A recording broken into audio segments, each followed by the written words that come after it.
Hello and welcome again my beautiful audience. मैं doctor Ankita from मेडिडेंट एजुफैक्ट्स 14 साल से प्रैक्टिस करती हुई अपने कुछ अनुभव शेयर कर रही हूँ।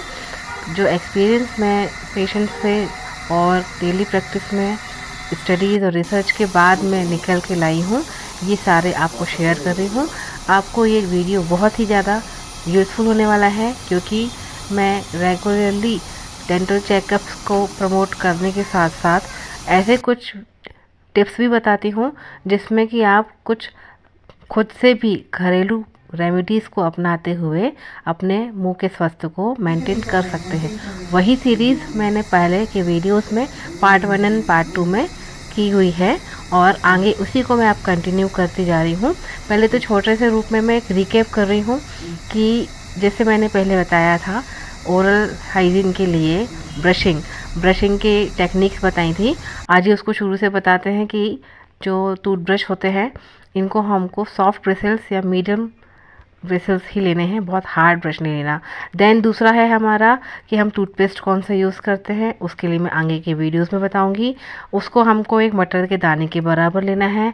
देन उसके बाद उसमें आपको कब बदलना है, ये हमारे 3 से 4 महीने में हमको बदल लेना है। ये हमारे ब्रशिंग का हो गया। देन ब्रशिंग टेक्निक्स भी आप देख सकते हैं। उसके बाद आता है फ्लॉसिंग के लिए भी हमने अलग अलग बताए हुए हैं। 2 दांतों के बीच में एक धागे जैसा रहता है जो फूड लॉजमेंट, खाना फंसने का, उसको हटाने का रहता है। उसके बाद में कुछ ब्रशेस बताए थे इंटरडेंटल, यानी 2 दांतों के बीच में जाने वाले, इलेक्ट्रॉनिक एंड फ्लॉसर्स। इन सब के साथ में कुछ मैंने होम रेमेडीज़ माउथ वॉशेस के अलावा भी बताई थी। उसमें और हमको अब क्या करना है, कुछ हमारी डेली रूटीन की हैबिट्स भी हैं, हमारी ईटिंग हैबिट्स हैं, उसको मैंने शॉर्ट में बताया था। इसी को आज मैं कंटिन्यू कर रही हूँ।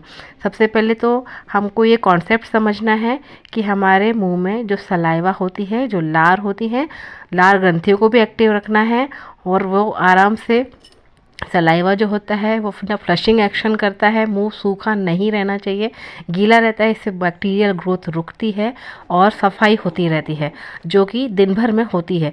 इसलिए डे टाइम का एक बार अगर हम ब्रशिंग अवॉइड करते हैं, पर नाइट में ब्रशिंग को इसलिए ही ज़्यादा बोला जाता है क्योंकि रात को थोड़ी सा सलाइवा कम फ्लो होता है, ड्राई माउथ होता है, जिसकी वजह से बैक्टीरिया ग्रोथ आराम से, अगर फूड है खाने मुँह में अगर चिपका हुआ है दांतों में, तो बहुत सारा लंबा टाइम मिलता है बैक्टीरियाज को ग्रो करने के लिए। इसलिए रात को ब्रशिंग या रात को ओरल हाइजीन के लिए स्पेशल केयर करने की एडवाइजरी दी जाती है। तो रात की ब्रशिंग, उसके साथ कुल्ला, नाइट में जो नमक का कुल्ला, ये सब चीज़ें मैं बता चुकी हूँ पहले भी। उसके बाद में रात की ब्रशिंग हो गई है। ऑयल पुलिंग एक यूनिक कॉम्बिनेशन है। मुंह में हमको नारियल का तेल को रखना होता है 10 से 15 मिनट तक। ये हम कुल्ला करते रहते हैं तो जितना भी टाटर वगैरह जमा होता है, प्लाक वगैरह, वो उसमें स्टिक होता है और उसको हमको थूक देना है। उसके बाद आता है ऑयल। उसकी अपने आप में ही, नारियल तेल में भी अपने आप गुण होते हैं, गुणवत्ता से भरा हुआ होता है। तो ऑयल पुलिंग को भी अपने डेली प्रैक्टिस में आप कर सकते हो। उसके बाद आता है कि हम जो नॉर्मली रेगुलरली सॉफ्ट वगैरह खाते हैं, एक तरीके से एब्रेसिव है, ये भी हमारे दांतों की ऑरा को क्लीनिंग करता रहता है। फिर लौंग जो हम चबाते हैं उसका भी antibacterial, anti inflammatory, analgesic properties होती हैं, तो इसका अलग से भी हम चाहें तो कंटिन्यू कर सकते हैं यहाँ, अगर हम उसको चबाते रहते हैं। इससे आपकी ओरल हाइजीन मेंटेन रहती है। उसके बाद हम आगे और कंटिन्यू करते हैं। हाइड्रोजन पेरोक्साइड के बारे में मैंने पिछली बार बताया था। हाइड्रोजन पेरोक्साइड भी हम इक्वल अमाउंट उसको डाइल्यूट करते हैं, डायरेक्टली नहीं लेना है, उसको हम डाइल्यूट करते हैं। उसके बाद उससे हम कुल्ले कर सकते हैं। उसके बाद हमारी कुछ ईटिंग हैबिट्स में आता है कि अगर हम बैड फूड किस तरीके से दांतों के लिए है उस पर डिस्कशन करें, तो जो स्टिकी फूड है, चिपचिपा पदार्थ, चिपचिपे चॉकलेट्स वगैरह हुई, पिज़्ज़ा बर्गर की जो ब्रेड्स वगैरह, ये फास्ट फूड हो गया, जंक फूड हो गया, इन सब में कहीं ना कहीं न्यूट्रिशन वैल्यू तो ज़ीरो ही होती है, साथ में ये दांतों के हेल्थ के लिए भी हार्मफुल होती है, क्योंकि जो शुगर है अल्टीमेटली वो कार्बोहाइड्रेट में कन्वर्ट होती है, एंड कार्बोहाइड्रेट ही एसिड बनाता है जो दांतों की सरफेस को रफ करके बैक्टीरिया को ग्रो करने में हेल्प करता है। तो इसलिए शुगर, कार्बोहाइड्रेट की चीज़ें अवॉइड करनी रहती है।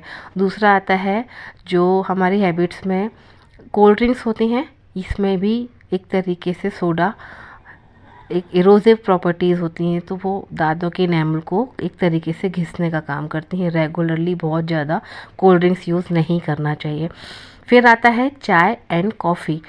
ये हम ओकेजनली जो सुबह शाम का या दिन में 2-3 बार हम करते हैं, इतना तक ठीक है। कुछ लोगों की हैबिट्स बहुत ज़्यादा इनटेक होती है, इससे भी हमारे दांतों की सरफेस में प्रॉब्लम आती है, पीलापन भी आता है, सरफेस भी रफ होती है। तो चाय कॉफ़ी का भी लिमिटेशंस। बाकी तो जो अब सभी को पता है, टोबैको वगैरह, गुटखा, जो सुपारी, ये सब चीज़ें लोग खाते हैं, पान, इन सब का भी लिमिट और ना ही यूज़ किया जाए तो ज़्यादा अच्छा रहता है।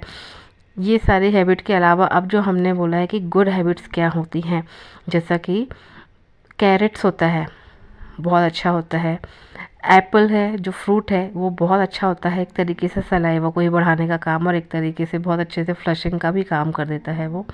उसके बाद में हम आलमंड्स ले सकते हैं, बादाम, किशमिश ले सकते हैं।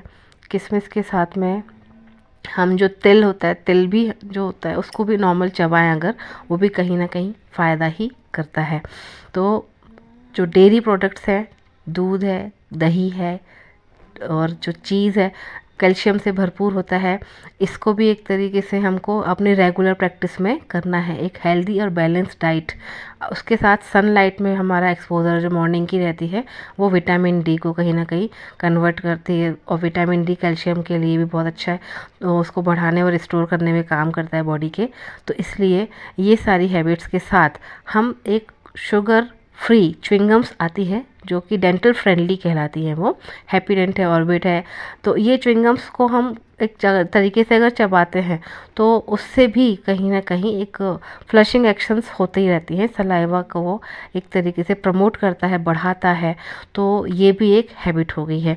तो इसके अलावा और हमारे जो चीज़ें मैंने बताई हैं, कंटिन्यू बहुत लंबा टॉपिक है तो बताती रहूँगी। और भी सबसे पहले तो आप इन प्रैक्टिसेस को फॉलो करिए, और नेक्स्ट वीडियो में और आगे हम दांतों की केयर से रिलेटेड ही बातें करेंगे।